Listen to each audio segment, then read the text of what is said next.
새벽 5시가 채 되지 않은 시간, 경찰서 민원실의 불빛만이 흐릿하게 켜져 있었어요. 형사 민호는 무거운 외투를 벗으며 책상 위에 놓인 사건 접수 기록을 펼쳤어요. 밤새 여러 사건이 들어왔지만 대부분은 단순 분쟁이나 음주 소동 같은 익숙한 내용들이었어요. 그중 기적이 일팩절치라는 짧은 제목이 적힌 사건이 눈에 들어왔어요. 민호는 잠시 고개를 끄덕였어요. 이런 사건 요즘 참 많구나. 생계가 어려운 사람들이 빚어내는 작은 일탈일 가능성이 크다는 걸 그는 잘 알고 있었어요. 순경 지훈이 커피를 들고 다가왔어요. 형사님, 그 절도 사건 피의자분 모셔놨습니다. 밤샘 근무자들이 간단히 조사했고요. 민호는 서류를 덮으며 물었어요. 특이점은 없습니다. 도주도 안 했고 잡혔을 때도 조용했다고 합니다. 민호는 자리에서 일어나며 신문실로 향했어요. 경찰서 복도는 늘 그렇듯 적막했지만 어딘가 모르게 사람들의 피곤함이 쌓인 공기가 느껴졌어요. 벽에 걸린 공지문들, 잠시 쉬는 경찰관들의 조용한 대화, 어두운 창문 너머의 새벽 하늘, 모두 민호에게 익숙한 풍경이었어요. 신문실에 도착한 민호는 문 앞에서 잠시 멈췄어요. 이런 사건은 빠르게 사실 확인을 하고 절차에 따라 넘기면 되는 일. 그는 그렇게 생각하며 문을 열었어요. 의자 하나가 놓여 있는 작은 공간, 그리고 마주 앉아 있는 젊은 여자 윤서가 있었어요. 어깨가 많이 굳어 보였고 손은 무릎 위에서 서로 꼬여 있었어요. 민호가 들어오자 윤서는 조심스럽게 고개를 들었어요. 그 순간 민호의 걸음이 아주 잠깐 멈췄어요. 윤서의 얼굴은 새벽빛처럼 창백했고 눈밑은 푹 꺼져 있었으며 말하지 않아도 생활고가 오랜 시간 달라붙어 있었던 모습이었어요. 하지만 민호를 더 깊게 건드린 건 그 눈빛이었어요. 누구에게도 기대지 못하고 버티며 살아온 사람의 눈빛. 어딘가 익숙한, 잊지 못했던 누군가가 떠오르는 눈빛이었어요. 민호는 평정심을 잃지 않으려 애쓰며 자리에 앉았어요. 윤서 씨 맞습니까? 네. 윤서의 목소리는 작고 조심스러웠지만 그 안에 긴장과 두려움이 묻어 있었어요. 기적이 왜 계산을 못하셨어요? 민호는 정해진 절차에 따라 묻는 질문이었지만 목소리는 어느새 조금 부드러워져 있었어요. 윤서는 잠시 말이 없었어요. 아무 말도 하지 않으려는 게 아니라 어디서부터 말해야 할지 갈피를 잡지 못하는 사람의 표정이었어요. 돈이 조금 모자랐어요. 이번 주엔 일자리를 못 나갔어서. 윤서의 말은 더 이어지지 않았어요. 변명처럼 들릴까봐 혹은 부끄러움 때문인지 말끝을 삼킨 것처럼 보였어요. 민호는 고개를 천천히 끄덕였어요. 그의 시선은 윤서의 손으로 향했어요. 얇은 손등엔 작은 상처 몇 개가 보였고 그 손이 얼마나 많은 일을 해왔는지 말해주는 듯 했어요. 아이 있습니까? 민호는 조심스럽게 물었어요.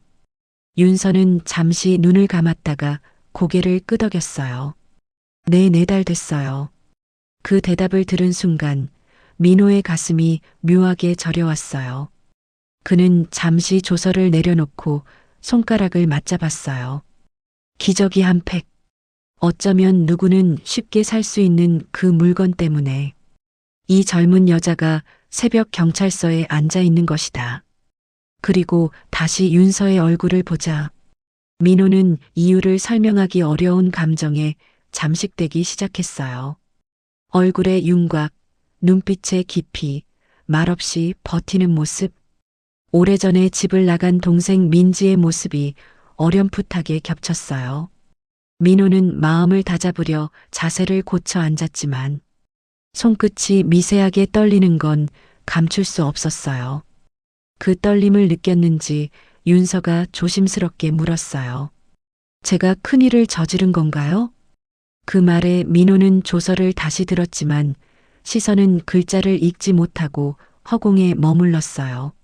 정해진 질문을 던지고 답을 듣고 절차대로 마무리하면 되는 일이었지만 가슴 한쪽이 어딘가 눌린 듯 답답했어요. 그리고 민호는 의도치 않게 규정에도 없는 질문을 꺼냈어요. 혼자 많이 힘들었겠네요. 윤서는 그 말을 듣는 순간 표정이 흔들렸어요. 울고 싶은 마음을 억누르는 듯 입술이 떨리며 시선이 아래로 떨어졌어요.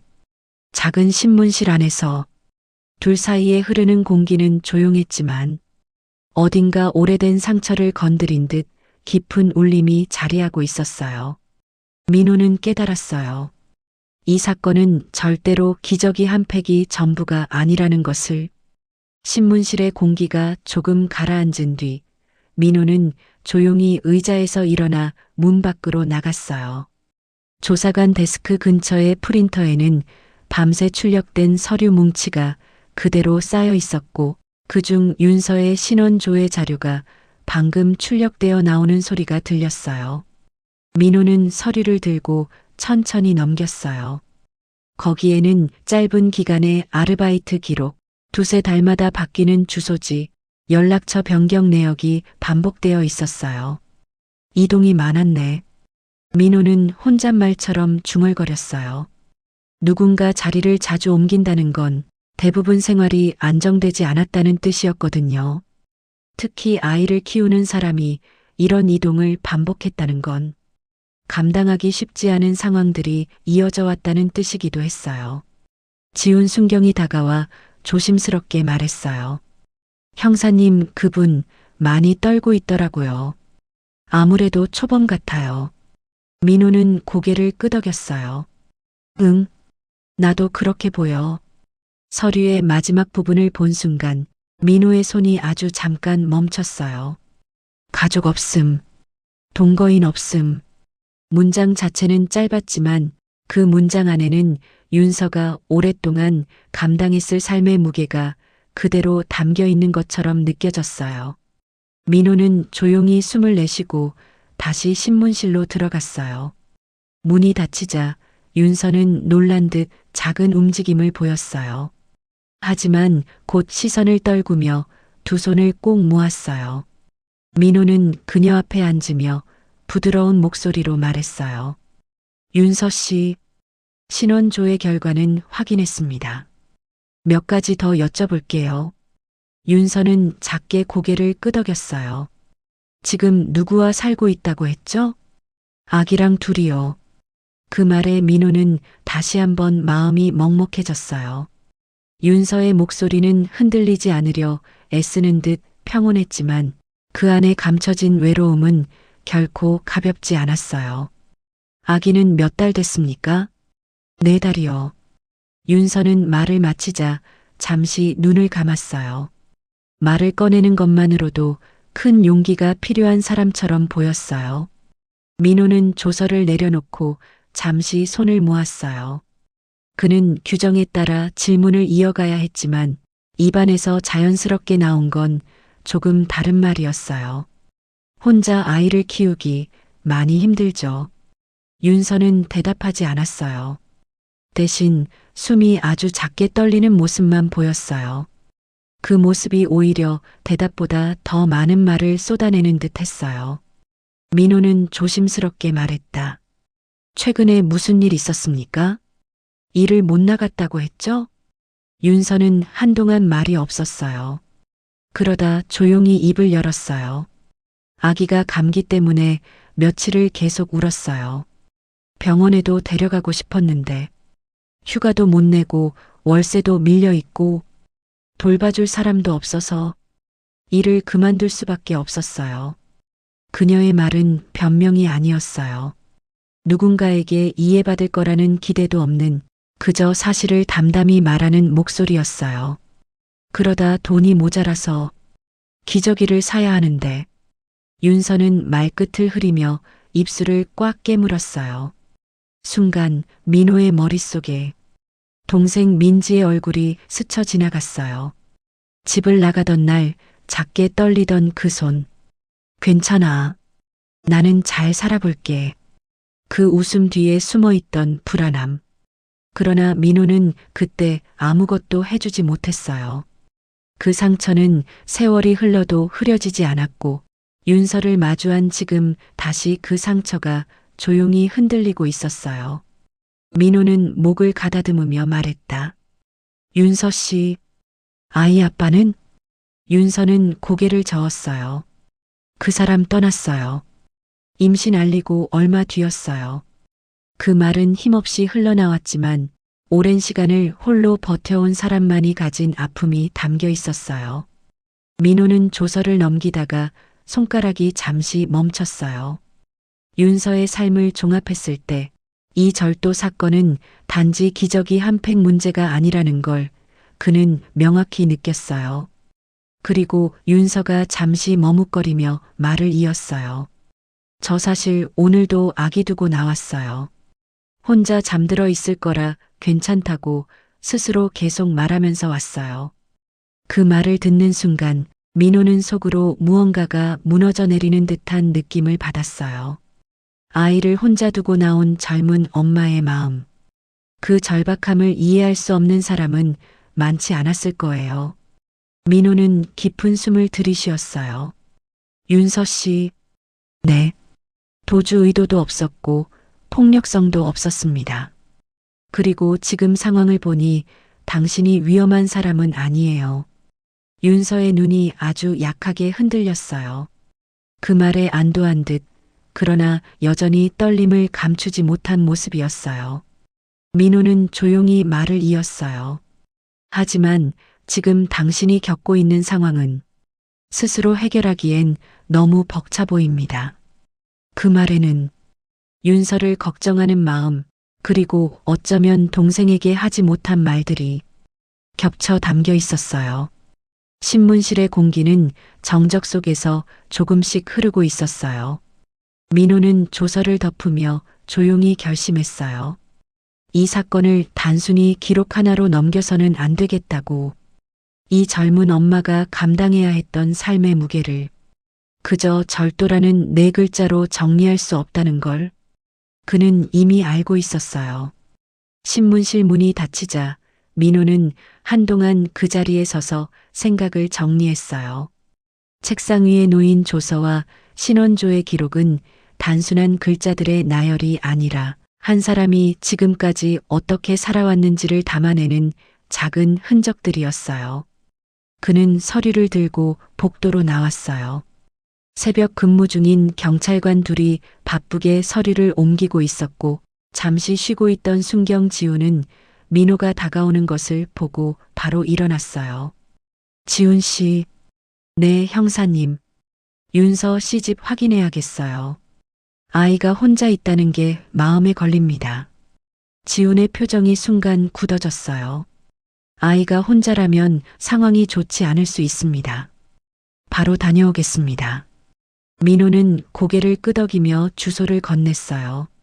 지훈은 무전기를 챙겨 경찰서를 빠져나갔고 민호는 그의 뒷모습이 없어질 때까지 조용히 바라보고 있었어요. 그제야 자신이 왜 이렇게 마음이 쓰이는지 조금은 알 것 같았어요. 윤서가 보여준 불안한 눈빛, 가늘게 떨리던 손가락, 조심스러운 말투 속에 담겨 있던 긴장감. 모든 것이 동생 민지를 떠올리게 했어요. 집을 나가던 그날, 나 그냥 혼자 살아볼게. 라고 말하던 민지의 말투와 표정이 생각났어요. 그때 민호는 아무 말도 해주지 못했어요. 그저 17살 소녀가 고집을 부리는 것이라고만 생각했고 결국 그렇게 놓아버린 것이 마음속에 오래된 상처로 남아 있었어요. 민호는 다시 신문실 안으로 들어갔어요. 윤서는 여전히 의자 위에서 몸을 작게 웅크리고 있었어요. 그녀의 눈은 문이 열리는 소리에 살짝 흔들렸지만 곧 고개를 숙이며 조용히 손을 모았어요. 민호는 자리에 앉으며 부드럽게 말했어요. 윤서 씨, 아기 혹시 지금 누구도 보고 있는 사람이 없는 거죠? 윤서는 잠시 말이 없었어요. 그러다 아주 조용히 고개를 끄덕였어요. 네. 혼자 잠들어 있을 거예요. 말끝이 흐르며 윤서의 어깨가 아주 작게 떨렸어요. 그 떨림 안에는 죄책감, 두려움, 미안함, 그리고 세상 누구에게도 쉽게 보여주지 못했을 고단함이 담겨 있었어요. 민호는 잠시 말을 멈추고 서류를 펼쳐 다시 확인했어요. 윤서의 주소지, 전자기록, 상해 공과금 미납, 반복된 단기 근로, 그리고 연락처가 자주 바뀐 흔적. 그는 조용히 말했다. 주소지가 여러 번 바뀌었네요. 윤서는 손을 꼬며 대답했어요. 월세가 늦으면 바로 나가달라고 해서 저도 어쩔 수가 없었어요. 민호는 아무 말도 하지 않았지만 그 말이 얼마나 현실적인 고통인지 잘 알고 있었어요. 누군가는 단순히 이사라고 말하지만 누군가는 그 한 번의 이동이 삶을 흔드는 큰 사건이 되기도 해요. 일은 언제까지 나갔습니까? 지난달까지요. 윤서의 목소리는 점점 더 작아졌어요. 아기가 아파서 제가 며칠 지켜봐야 했는데 그걸 이해해주는 곳이 많지 않더라고요. 민호는 눈을 감고 숨을 내쉬었어요. 단순 절도 사건을 처리하는데 필요한 절차는 많지 않아요. 하지만 지금 그의 마음을 흔들어 놓는 건 절도 금액도 피해 사실도 아니었어요. 윤서가 얼마나 오래, 얼마나 혼자서 버텨왔는지 그 삶의 모서리가 민호의 가슴을 자꾸 건드렸어요. 바로 그때 무전기에서 지훈의 목소리가 들렸어요. 형사님, 현장 도착했습니다. 문잠금 확인했습니다. 안으로 들어가 보겠습니다. 민호는 무전기를 더 가까이 가져왔어요. 지훈 씨, 조심해서 확인하세요. 아기 상태부터 먼저. 윤서는 그 말을 듣고 얼굴이 하얗게 질렸어요. 양손이 무릎 위에서 더 세게 당겨지며 숨을 제대로 쉬지 못하는 모습이었어요. 민호는 윤서의 떨리는 모습을 보며 말했다. 괜찮습니다. 지금 확인 중이에요. 아기가 안전하게 있는지 먼저 봐야 합니다. 무전기에서는 지훈이 문을 여는 소리, 집안의 정적, 그리고 조심스러운 발소리가 이어졌어요. 형사님, 지금 방 확인 중입니다. 민호와 윤서는 숨을 멈춘 듯 말없이 무전기만 바라봤어요. 잠시 후 지훈의 목소리가 조금 낮아진 톤으로 들렸어요. 아기 발견했습니다. 윤서의 손이 순간 공중에서 멈췄어요. 숨도 제대로 쉬지 못한 채 두 눈이 크게 흔들렸어요. 그리고 무전기 너머로 들려오는 말. 잠들어 있습니다. 지금 상태는 겉으로 보기엔 특이 사항 없습니다. 그 말을 들은 순간 윤서의 눈가에 눈물이 고였어요. 어떤 걱정은 조금 풀린 듯하지만 죄책감과 안도감이 뒤섞여 쉽게 울음을 삼키지 못하는 모습이었어요. 민호는 아주 부드러운 목소리로 말했다. 윤서 씨 괜찮습니다. 아이는 지금 안전합니다. 하지만 그의 마음은 여전히 무거웠어요. 윤서가 이 상황까지 오게 된 이유, 그녀가 혼자 감당해온 모든 무게, 그리고 그 안에서 겹쳐 보이는 동생 민지의 그림자. 절도 사건을 넘어서 민호는 지금 한 사람의 삶을 마주하고 있었어요. 무전기 너머로 들려오던 긴장된 분위기가 조금 가라앉자 민호는 조용히 숨을 고르며 책상 위 무전기를 손가락으로 가볍게 두드렸어요.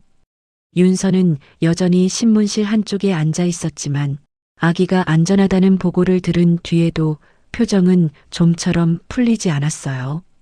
그녀는 무언가에 쫓기듯 손가락을 맞잡고 있었고 그 작은 손동작 안에는 지금까지 혼자 감당해온 삶의 흔적이 고스란히 담겨 있었어요. 그때 다시 무전기가 울렸어요. 형사님, 현장 추가 확인 중입니다. 지훈의 목소리는 낮지만 단단했어요. 민호는 무전기를 가까이 가져갔어요. 말씀하시죠. 집 내부 생각보다 상태가 좋지 않습니다. 생활용품이 거의 없고 정리도 잘 되어 있지 않습니다. 윤서의 어깨가 그 말에 작게 흔들렸어요. 그러나 고개는 여전히 숙여진 채였어요. 민호는 시선을 그녀에게 두지 않으려 애쓰며 상황을 정확히 파악하기 위해 질문을 이어갔어요. 기저귀는요? 무전기가 잠시 조용해졌고 곧 지훈의 목소리가 들렸어요. 형사님, 기저귀는 거의 바닥입니다. 아기 침대 옆에 몇 장 남은 게 전부입니다. 민호는 그 말을 듣는 순간 마음 한쪽이 조용히 내려앉는 것 같았어요. 기저귀가 부족해 어린아이를 둔 엄마가 어떤 마음이 되는지 그는 굳이 설명 듣지 않아도 짐작할 수 있었어요. 무전기에서는 계속해서 현장 상황이 보고되고 있었어요. 부엌 싱크대 위에 식재료가 거의 없습니다. 라면 봉지 하나, 미지근한 물이 든 포트 그 정도입니다. 윤서의 손이 무릎 위에서 더 세게 당겨졌어요. 그녀가 다시 숨을 깊게 들이쉬며 입술을 깨물었어요. 지훈의 말은 이어졌어요. 전기가스 요금 미납 고지서가 꽤 쌓여 있습니다. 최근 체납도 있는 것으로 보입니다. 민호는 눈을 감았다가 천천히 뜨며 무전기에 대답했어요. 알겠습니다. 계속 확인하세요. 윤서는 거의 들릴 듯 말 듯한 목소리로 말했어요. 죄송해요. 정리를 제대로 못해서 그런 게 아니에요. 그냥 제가 일이 너무 많아서. 그녀의 말에는 핑계도 변명도 없었어요. 그저 사실을 말하고 있을 뿐이었어요. 누군가에게 이해받을 거라는 기대가 없는 사람의 말투였어요. 민호는 부드럽지만 단단한 목소리로 물었어요. 윤서 씨, 지금까지 가족이나 주변 분들께 도움을 요청해 본 적 있습니까? 윤서는 놀란 듯 고개를 들었다가 다시 아래로 떨어뜨렸어요. 없어요. 연락 안 됩니다. 제가 임신했을 때부터 그냥 혼자였어요. 그 말은 조용했지만 그 안에는 수많은 날들이 담겨 있었어요. 떠난 사람들, 거절당한 순간들, 도움을 요청할 곳조차 사라진 시간들. 민호는 다시 서류를 펼쳐들었어요. 주소지가 짧은 간격으로 바뀌어 있고 일주일짜리 단기 아르바이트 기록들이 줄지어 있었어요. 그 기록들은 말없이 윤서의 삶을 설명하고 있었어요. 왜 가족과 연락이 끊겼습니까? 민호의 질문에 윤서는 잠시 눈을 감았어요. 숨을 내쉬다가 천천히 말했어요. 제가 집을 나온 지 오래됐어요. 이유를 들어도 됩니까? 그냥 다들 힘들었어요. 제가 있어도 도움이 되지 않았고, 그래서 제 쪽에서 먼저 연락을 끊었어요. 그녀의 말은 자기 탓을 돌리는 말투였지만 민호는 그 속에서 스스로 지워버린 상처를 읽을 수 있었어요. 그 순간 윤서의 모습과 민호의 동생 민지의 모습이 또 한 번 겹쳐 보이기 시작했어요. 어린 나이에 내가 빠져주는 게 나아 라고 말하며 집을 떠난 동생의 뒷모습, 그 뒤로 단 한 번도 다시 돌아오지 않았던 사람. 민호는 조심스럽게 물었어요. 윤서 씨는 혹시 어디서라도 도움을 받아본 적 있습니까? 사회복지나 동사무소 같은 곳에서. 윤서는 고개를 저었어요. 그런 곳 가는 게 무서웠어요. 제가 뭘 해야 하는지도 모르겠고 자꾸 혼날 것만 같아서요. 그 말은 세상이 그녀에게 얼마나 차갑게 느껴졌는지를 말해주는 듯 했어요. 바로 그때 무전기에서 지훈의 목소리가 다시 들렸어요. 형사님, 아기 상태는 계속 안정적입니다. 울음도 없고 잠든 모습입니다. 민호는 윤서를 바라봤어요. 윤서의 눈은 이미 눈물로 촉촉해져 있었어요. 안도와 죄책감이 동시에 밀려오는 표정이었어요. 민호는 천천히 말했다. 윤서 씨, 당신이 지금 겪고 있는 환경은 혼자 감당하기엔 너무 어렵습니다. 윤서는 고개를 들어 민호를 바라봤어요. 그 눈빛에는 놀라움도 경계도 그리고 아주 작은 희망도 스쳐 지나갔어요. 민호가 조서를 덮으며 이어 말했다. 이번 사건은 그저 도난 물품의 문제가 아닙니다. 당신과 아이의 상황, 그걸 먼저 살펴야겠어요. 신문실 안 분위기는 처음과는 전혀 다르게 고요해졌어요. 단순 절도 사건으로 시작되었던 일은 이제 한 사람의 삶을 다시 세우기 위한 첫걸음처럼 변해 있었어요. 그리고 민호는 느꼈어요. 윤서를 돕는 일이 단지 형사로서의 의무 때문만은 아니라는 것을, 어쩌면 자신이 오래전에 놓쳐버린 사람에게 다시 손을 내미는 것처럼 느껴졌어요. 신문실 안의 공기는 조용했지만 그 조용함 속에 무언가 복잡한 감정들이 뒤섞여 흐르고 있었어요. 윤서는 여전히 고개를 숙인 채 양손을 맞잡고 있었고 민호는 조서를 덮은 채 생각에 잠겨 있었어요. 그때 무전기가 다시 울렸어요. 지훈 순경의 목소리가 조금 낮은 톤으로 들려왔어요. 형사님, 현장에서 조금 특이한 게 발견됐습니다. 민호는 몸을 앞으로 기울이며 무전을 들었어요. 말해보세요. 잠시 정적. 그리고 지훈의 목소리가 이어졌어요.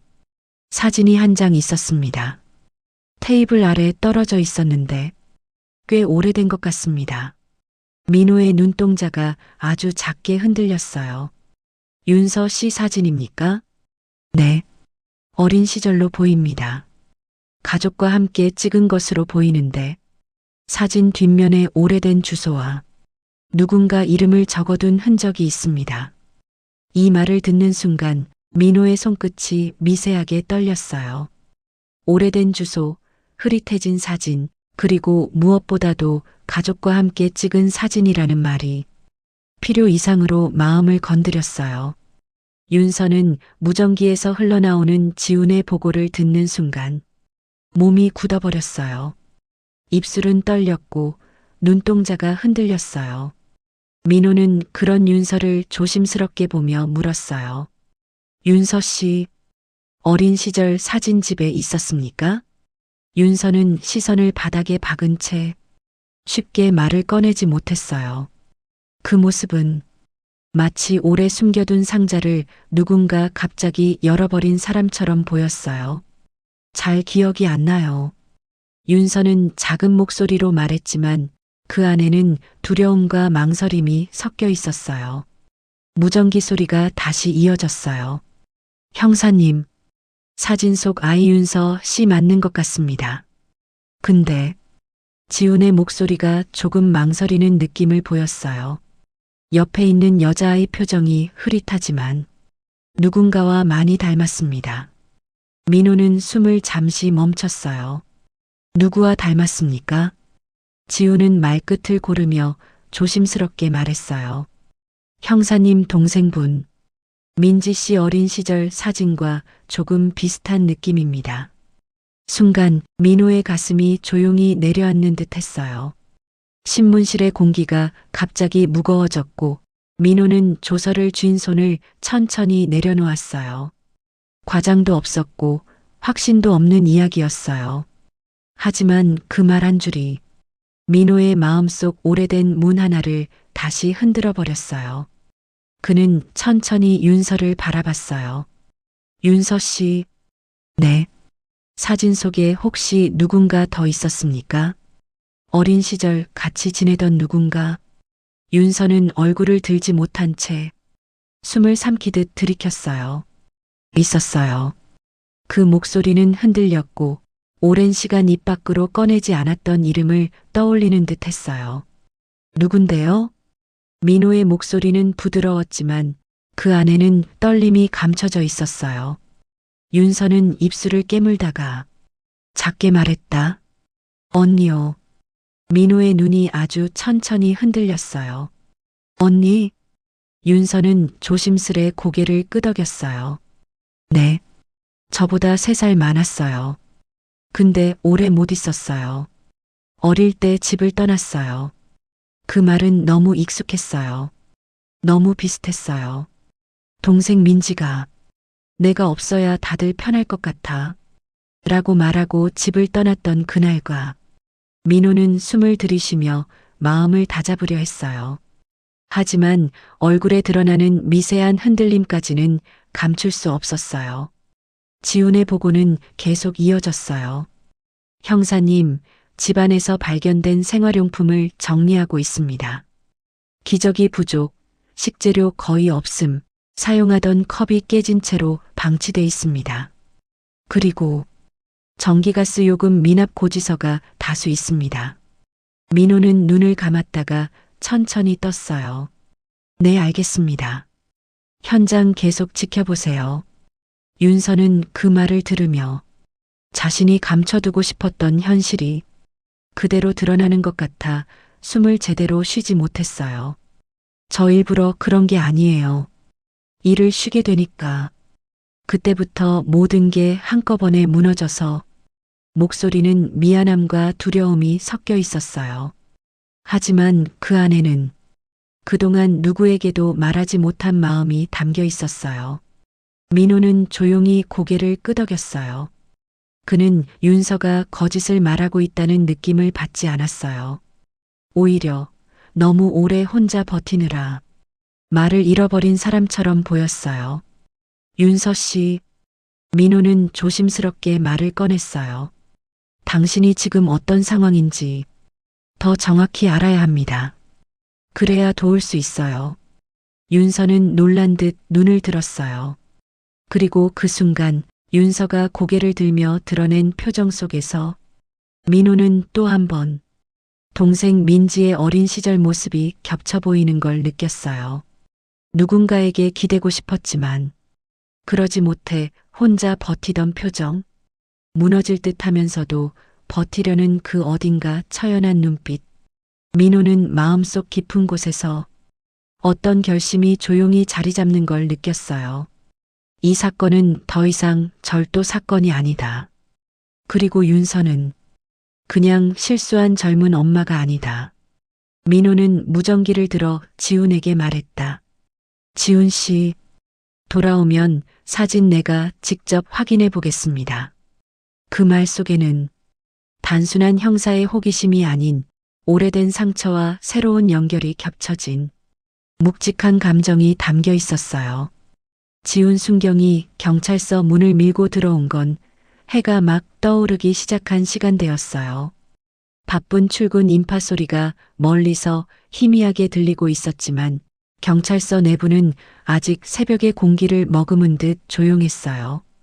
지훈은 비닐봉지 하나와 작은 봉투를 들고 민호에게 다가왔어요. 형사님, 현장에서 수거한 물건들입니다. 사진도 여기 있습니다. 민호는 봉투를 받아 조심스럽게 열었어요. 작게 접힌 사진 한 장이 들어 있었어요. 구석이 달아 색이 바랜 사진이었는데 민호는 손끝으로 사진을 펼치며 깊은 숨을 들이켰어요.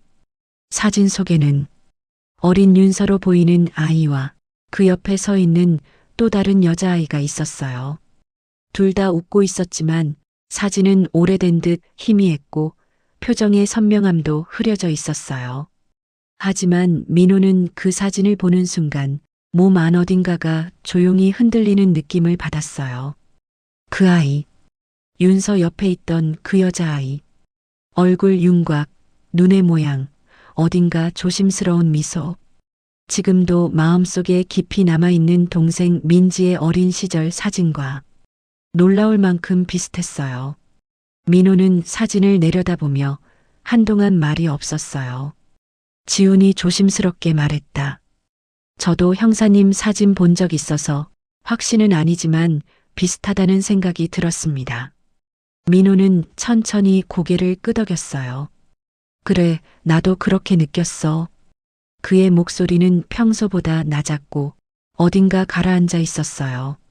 조심스럽게 사진을 덮은 민호는 다시 신문실로 들어갔어요. 윤서는 전에 비해 조금 더 초조해진 모습으로 앉아 있었어요.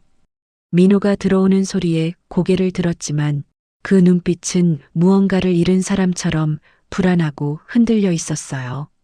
민호는 그녀 맞은편에 앉으며 사진을 책상 위에 조용히 올려놓았어요. 윤서 씨. 네. 이 사진 집에서 발견됐습니다. 혹시 기억하십니까? 윤서의 시선이 사진으로 향하자 그녀의 표정이 단단히 굳었어요. 마치 숨이 잠깐 멎은 듯한 표정이었어요. 윤서는 손을 떨며 사진을 바라봤어요. 이거 제가 어릴 때예요. 목소리는 떨렸고 사진 속 기억을 떠올리는 게 쉽지 않은 듯 했어요. 민호는 조심스럽지만 깊은 호흡으로 물었어요. 그리고 여기 있는 이 아이는 누굽니까? 윤서는 눈을 감았다 뜨며 입술을 떨었어요. 언니예요. 그 한마디가 신문실 공기를 무겁게 눌렀어요. 언니? 민호의 목소리는 아주 낮았어요. 윤서는 천천히 말을 이었어요. 저보다 3살 많았어요. 어릴 때 집을 나갔어요. 아무도 그 뒤로 소식을 몰라요. 그 말은 너무 익숙했어요. 동생 민지가 내가 없어야 가족이 편해 라고 말하며 집을 떠났던 날과 너무 닮아 있었어요. 민호는 순간 사진 속 두 아이의 모습과 기억 속 민지의 모습이 겹쳐지며 가슴이 조용히 저려오는 걸 느꼈어요. 지훈이 문을 두드리며 들어왔어요. 형사님, 추가로 발견된 물건들입니다. 그는 깨진 컵 한 조각, 미납고지서 몇 장, 그리고 거의 비어있는 아기용품 봉투를 테이블 위에 조용히 올려놓았어요. 그 물건들은 설명 없이도 윤서가 어떤 생활을 해왔는지를 그대로 보여주는 증거였어요. 지훈이 어렵게 말했다. 형사님, 이 정도면 복지팀 연계도 검토해야 할 것 같습니다. 혼자 아이를 키우기엔 너무 힘든 환경입니다. 민호는 눈을 감고 잠시 생각에 잠겼어요. 그리고 천천히 고개를 끄덕였어요. 윤서는 한동안 말이 없다가 용기를 짜내듯 작은 목소리로 입을 열었어요. 저 정말 잘해보고 싶었어요. 아기한테만큼은 힘든 거 안 보여주고 싶었어요. 근데 생각처럼 안 되더라고요. 그 말은 누구에게 잘 보이려는 말도 핑계를 대려는 말도 아니었어요. 그저 지금까지의 삶을 있는 그대로 말한 것이었어요. 민호는 조서를 덮고 자리에서 살짝 몸을 기울였어요. 윤서 씨, 당신 잘못만은 아닙니다. 지금 이 상황은 혼자서 벗어나기 어려운 겁니다. 윤서의 눈가가 흔들렸어요. 감사한 듯, 미안한 듯, 그리고 오랜만에 누군가가 자신을 걱정해주는 듯한 표정이었어요. 민호는 사진을 손에 들고 말했다. 이 사진, 여기 있는 언니와 혹시 지금도 연락할 수 있는 방법이 있습니까? 그 질문을 들은 윤서는 숨이 멎은 듯한 표정으로 고개를 가로저었어요. 없어요. 아예 몰라요. 어디 있는지도 살아있는지도. 목소리는 부서지듯 작았고 그 안에는 잃어버린 가족에 대한 마음이 고스란히 담겨 있었어요. 민호는 잠시 그녀를 바라보다가 마음을 굳히듯 자리에서 자세를 고쳐 앉았어요. 알겠습니다. 윤서 씨, 이제부터는 제가 조금 더 도와보겠습니다. 윤서는 그 말을 듣는 순간 눈을 크게 뜨며 민호를 바라봤어요. 그 시선 속에는 믿을 수 없다는 놀라움, 그리고 아주 작은 희망이 조용히 피어오르고 있었어요. 신문실의 공기는 처음 들어왔을 때와는 전혀 달랐어요.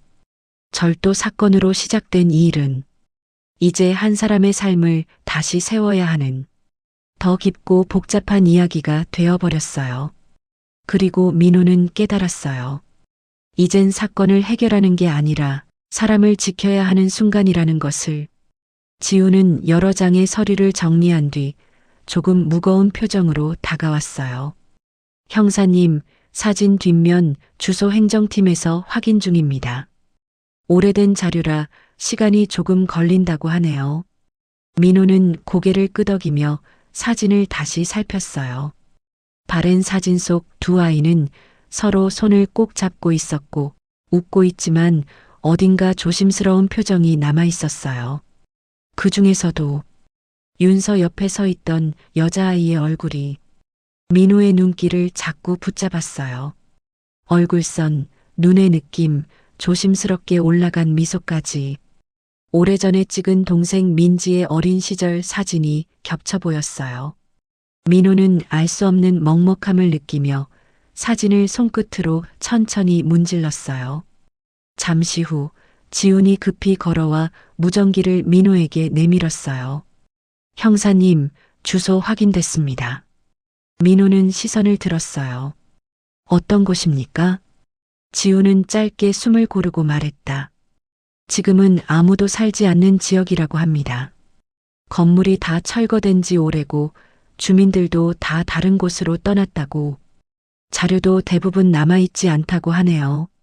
민호는 눈을 내리깔고 사진을 한 번 더 바라봤어요. 마치 오래된 기억이 문틈으로 새어나오는 듯 민지의 마지막 모습이 자꾸 떠올랐어요. 그는 신문실로 돌아가 사진을 테이블 위에 조심스레 올려두었어요. 윤서 씨, 이 사진 기억하십니까? 윤서는 사진을 보는 순간 어깨가 살짝 들썩였어요. 손끝이 떨리고 눈동자는 흔들렸어요. 제가 어릴 때예요. 목소리는 가늘었고 말을 꺼내는 것만으로도 힘이 드는 눈빛이었어요. 민호는 천천히 물었어요. 그리고 옆에 있는 아이는 누구입니까? 윤서는 입술을 한번 꼭 깨물고 말을 꺼내기 전 숨을 들이마셨어요. 언니예요. 커다란 방도 아닌데 그 말이 울리는 듯 느껴졌어요. 윤서는 손을 무릎 위에서 더 꽉 모으며 조심스레 이야기를 이어갔어요. 언니는 저를 많이 챙겨줬어요. 제가 무서워하면 꼭 손을 잡아줬고 조용히 괜찮다고 말해줬어요. 그러나 말이 이어질수록 표정은 점점 드리워졌어요. 집이 많이 힘들었어요. 아버지가 자주 화를 냈고 엄마는 늘 지쳐 있었어요. 언니는 그런 분위기를 버티는 걸 더 힘들어했어요. 윤서는 고개를 떨군 채 잠시 말을 멈췄어요. 손끝이 더 떨리기 시작했고 숨도 얕아졌어요. 그러다 어느 날 아무 말도 하지 않고 떠났어요. 그때 이후로 한 번도 못 봤어요. 민호는 책상 밑에서 손을 꽉 쥐었다가 조용히 풀었어요. 말 하나하나가 민지가 떠나기 직전 상황과 너무도 닮아 있었거든요. 지훈이 다른 자료들을 들고 들어와 테이블 위에 올려놓았어요. 기저귀가 거의 비어있는 봉지, 깨진 컵, 전기가스요금 미납 고지서들, 식재료가 거의 없는 상태를 기록한 메모. 지훈은 낮은 목소리로 말했어요.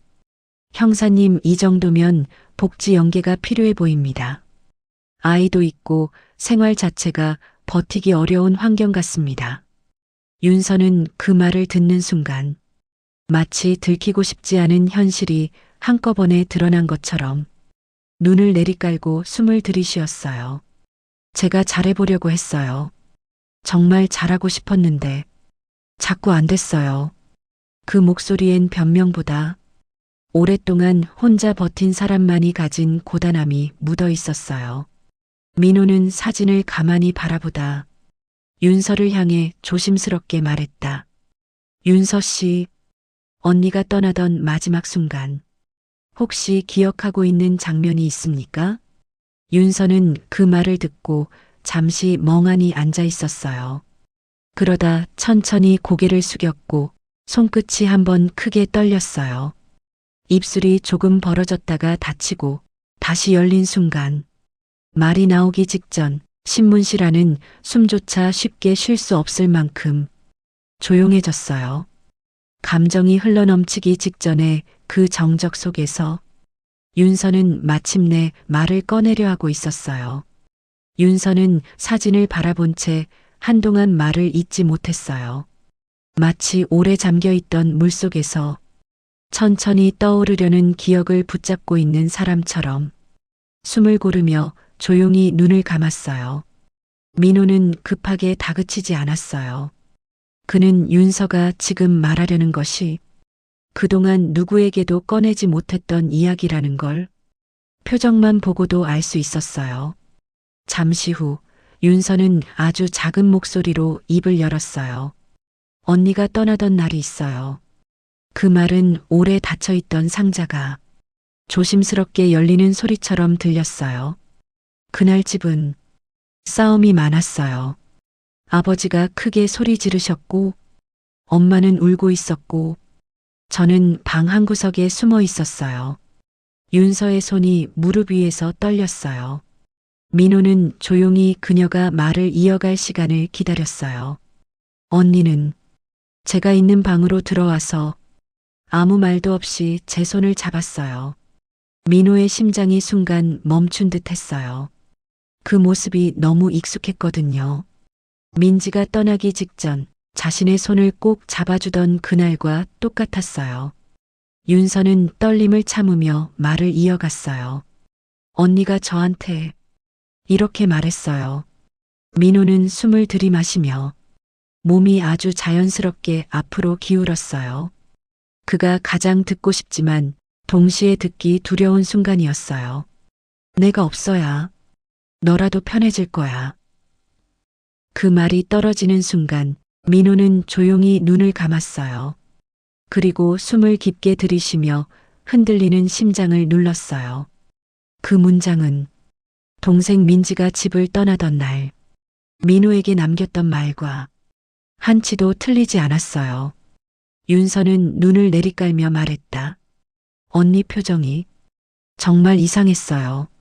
울고 있는 것 같은데 웃는 것 같기도 하고 마지막으로 제 뺨을 만지고 그러고는 나갔어요.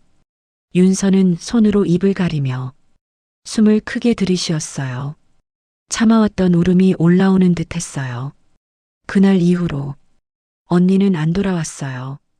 제가 언니를 힘들게 한 거라고 그렇게 믿고 살았어요. 민호는 그 말을 들으며 속 깊은 곳에서 오래 묵혀두었던 상처가 다시 뜨겁게 벼려지는 것처럼 아파왔어요. 민지도 떠나기 전날 밤 민호에게 똑같이 말했어요. 내가 없어야 집이 편해질 거야. 그 말과 지금 윤서가 꺼낸 말이 완벽하게 겹쳐졌어요. 지우는 두 사람 사이에 흐르는 묵직한 분위기를 느끼고 조심스럽게 다가와 말했다. 형사님, 사진 속 언니 나이도 추정해 봤습니다. 윤서 씨보다 3살 많다면 그 시절 기록과도 어느 정도 맞아떨어집니다. 민호는 입술을 눌러 다물었어요. 혹시라도 마음속에서 아주 작은 희망과 두려움이 동시에 고개를 들었어요.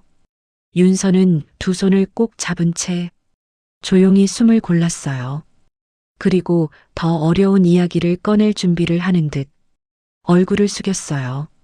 민호는 부드럽지만 단단하게 말했다. 윤서 씨, 언니가 떠나던 그날 마지막으로 했던 말이나 행동 천천히 이야기해 주셔도 됩니다. 윤서는 눈가를 훔치고 작은 목소리로 이어 말했어요. 언니가 떠날 때 제가 붙잡았어요. 가지 말라고, 혼자 두지 말라고. 목소리가 조금씩 흔들렸어요. 근데 언니가 저한테 이렇게 말했어요. 윤서는 입술을 떨며 다시 숨을 들이쉬었어요. 나중에 꼭 찾으러 올게. 그러니까 무서워하지 말고 조금만 기다려. 그 말이 끝나는 순간 민호는 갑자기 의자 깊숙이 등을 기대며 천천히 고개를 떨구었어요. 민지도 떠나기 전날 민호에게 똑같은 말을 남겼어요. 나중에 꼭 찾으러 올게. 윤서의 언니가 남긴 말과 민지가 남긴 말이 둘 다 서로에게 남긴 마지막 약속이었다는 사실에 민호는 한동안 말을 잇지 못했어요. 지우는 민호의 표정을 살피며 말을 삼켰어요. 신문실은 숨소리조차 조심스러워지는 고요 속으로 가라앉았어요. 민호는 마침내 조용히 말했다. 윤서 씨, 언니의 이름 기억하십니까? 윤서는 눈을 감았다 뜨며 이야기하기 가장 힘들어 보이는 표정으로 입술을 달싹였어요. 그리고 아직 말로 나오기 직전 조용한 숨과 떨림만이 방 안에 가득한 순간 시간이 멈춘 듯 고요해졌어요. 윤서는 사진을 내려다본 채 입술을 몇 번이나 열었다 닫았다를 반복했어요. 말을 꺼내야 한다는 걸 알지만 막상 입 밖으로 나오지 않는 표정이었어요. 민호는 조급해하지 않았어요. 그는 지금 윤서가 꺼내려는 말이 단순한 정보가 아니라 오랫동안 묻어둔 상처라는 걸 알고 있었어요. 윤서 씨, 민호는 목소리를 낮추어 부드럽게 말했다. 천천히 하셔도 됩니다. 준비되면 언니 이름을 말씀해 주세요. 윤서는 긴 숨을 들이마셨다 내쉬었어요. 그리고 손등으로 눈가를 한번 쓸어내린 뒤 떨리는 목소리로 입을 열었어요. 언니 이름은 하지만 말끝이 흐려지며 소리는 다시 가라앉았어요. 윤서는 한동안 고개를 숙이고 있었어요. 그러다 마침내 아주 조용한 목소리로 말했다. 민지예요. 제 언니 이름. 민지. 순간 민호는 심장이 크게 내려앉는 것 같았어요. 손끝에 힘이 빠졌고 머릿속이 잠시 새하얘졌어요. 민지. 이름 하나가 기억 속 상처를 단숨에 꺼내놓았어요. 지훈도 놀란 듯 민호를 바라봤어요. 지훈은 이미 민호의 동생 이름을 알고 있었기 때문에 방 안의 공기가 순간적으로 뻣뻣하게 굳었어요. 민호는 어렵게 숨을 들이쉬며 감정을 눌렀어요. 언니가 민지라고 했습니까? 윤서는 고개를 천천히 끄덕였어요. 네. 한 번도 잊은 적 없어요. 언니 이름은 그 이름 하나뿐이니까요. 민호의 목소리는 아주 미세하게 떨렸어요. 평소 어느 상황에서도 흔들리지 않던 그의 표정은 지금만큼은 감정을 감출 수 없었어요. 윤서 씨, 언니가 집을 떠날 때 몇 살이었습니까? 윤서는 오래 기억을 더듬는 듯 천천히 말을 이었어요. 17이요. 저보다 3살 많았으니까. 민호의 손이 조용히 떨렸어요. 민지가 집을 떠날 때 나이. 똑같이 17. 거기서 끝이 아니었어요. 민호는 숨을 고르며 또 물었어요. 언니, 머리는 어떻게 하고 다녔습니까? 평소엔 어떤 모습이었습니까? 윤서는 고개를 들며 말했다. 머리가 길었어요. 항상 묶고 다녔어요. 웃을 때 입술 한쪽이 조금 올라갔어요. 그런데 그게 저는 참 좋았어요. 민호는 눈을 살짝 감았어요. 민지가 웃을 때마다 입술 오른쪽이 살짝 올라갔던 모습, 그 장면이 정확히 떠올랐어요. 지우는 무언가 직감한 듯 행정기록과 실종 처리 내역을 재조회하며 이름, 나이, 옛 주소지를 하나하나 대조하기 시작했어요. 윤서는 손을 모아 조용히 떨고 있었어요. 언니는 저한테 항상 괜찮다고 말했어요. 근데 정작 본인은 늘 힘들어 보였어요.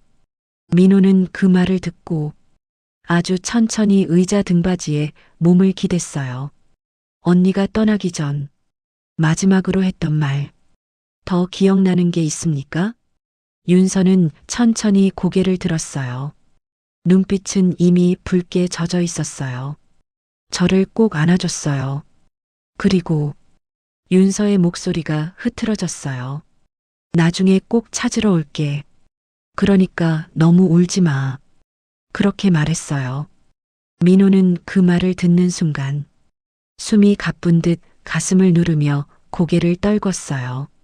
민지가 떠나기 전 민호에게 남긴 말, 나중에 꼭 찾으러 올게. 그 말과 윤서의 언니가 남긴 말이 하나도 다르지 않았어요. 지우는 두 사람 사이에 흐르는 묵직한 공기를 느끼며 입을 꾹 다물었어요. 윤서는 숨을 내쉬며 말했다. 언니는 저를 버린 게 아니었어요. 저를 지키려고 그런 선택을 한 거라고 지금은 그렇게 생각해요. 민호는 떨리는 손을 무릎 위에서 조용히 붙잡으며 물었어요. 윤서 씨, 언니가 떠나기 전 혹시 남기고 간 물건이나 말 또 있습니까? 윤서는 고개를 숙인 채 입술을 꾹 눌렀어요. 그러다 아주 천천히 말했어요. 있어요. 신문실 안공기가 순간적으로 조용히 멈췄어요. 윤서는 천천히 고개를 들며 마지막으로 말을 잇기 시작했어요. 언니가 떠나기 직전 저한테 딱 한마디를 더 했어요. 민호는 몸을 조금 앞으로 숙였어요. 지훈도 긴장된 얼굴로 윤서를 바라봤어요. 윤서는 숨을 한 번 고르고 마침내 말을 꺼내려는 순간 말이 터지기 직전 감정이 무너지는 바로 그 경계에서 신문실은 숨조차 크게 쉴 수 없을 만큼 조용해졌어요. 윤서는 두 손을 꼭 맞잡은 채 한참 동안 말을 잇지 못했어요. 숨을 고르는 듯 마음을 다잡는 듯 눈가를 여러 번 훔치며 조용히 고개를 숙였다 들었다를 반복했어요.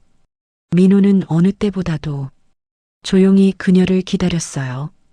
조급함도 압박도 없이 그저 윤서가 마음을 꺼낼 수 있기를 조용히 지켜보고 있었어요. 얼마 지나서야 윤서는 깊은 숨을 들이마시더니 떨리는 목소리로 말을 꺼냈어요. 언니가 떠나기 직전에요.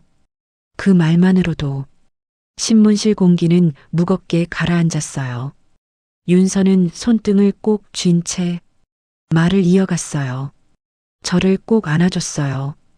아빠가 소리 지르는 날이었는데 언니는 아무 말도 하지 않고 저를 꼭 아주 꽉 안아줬어요. 윤서 눈가에는 이미 눈물이 맺혀 있었어요.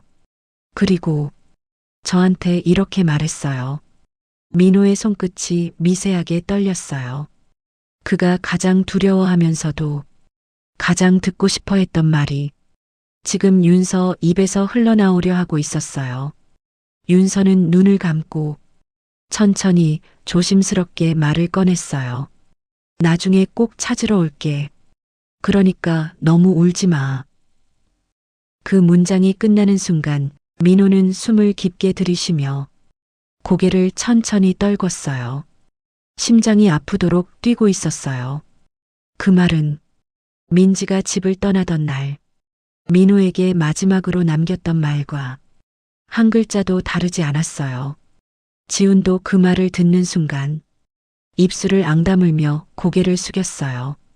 그는 민호의 동생이 사라진 날의 기록을 누구보다 잘 알고 있었고 지금 윤서가 말한 이야기와 정확히 겹친다는 걸 깨달았어요.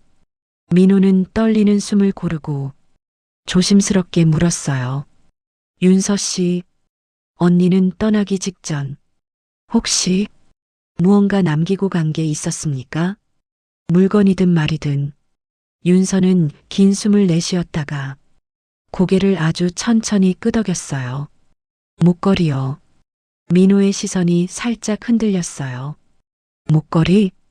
윤서는 손을 가슴 앞에 모으며 말했다. 작은 은색 목걸이요.